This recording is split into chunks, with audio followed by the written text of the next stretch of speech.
You ask Tiger to solve. This deals with linear equations with one unknown. The final result is x equals -9. Let's solve it step by step. Group all x terms on the left side of the equation. Subtract 7x from both sides. Group like terms. Simplify the arithmetic. Group like terms. Simplify the arithmetic. Group all constants on the right side of the equation. Add 15 to both sides. Simplify the arithmetic.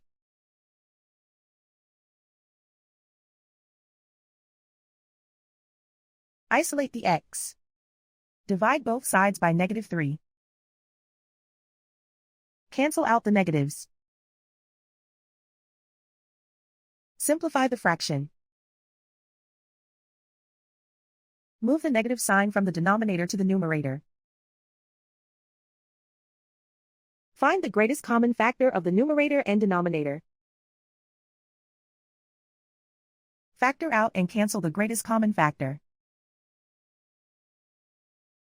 And so the final result is x equals -9.